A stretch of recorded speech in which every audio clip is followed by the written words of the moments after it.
Interstate 90 in Washington state cuts through mountains and old-growth forests. The route carrying thousands of people and shipments also creates a barrier for the wildlife in the area. So in the immediate term, wildlife can get hit on the road and die. Over time, roads can really impact wildlife populations at large. But soon, animals in the Cascade Mountains will have a safer option for crossing the road by going above it. We are currently on top of the wildlife overcrossing just east of Snoqualmie Pass. Washington's Department of Transportation is finishing the state's largest wildlife bridge. This is an area that we had pinpointed as being a natural migration pattern for wildlife to access the Lake Ketchilas area and go back up to the mountains. Similar bridges, along with fencing and undercrossings in other states and Canada, have resulted in drastic drops in collisions between animals and drivers.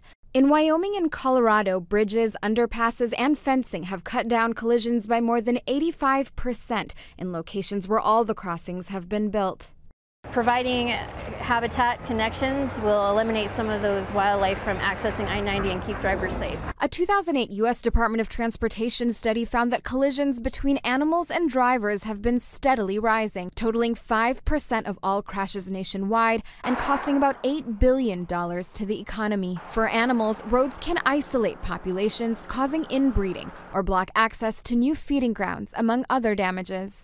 Everything from an elk or a grizzly bear down to a small salamander. They need to move to find food, to find mates, to find new places to live as their populations expand, or just as conditions change, like a fire breaks out that changes the habitat. Western states have identified dozens of locations where wildlife crossings are needed, but challenges remain. The number one obstacle is funding. Washington's new bridge took 3 years to build. It's part of a 15-mile stretch of renovations that includes several undercrossings.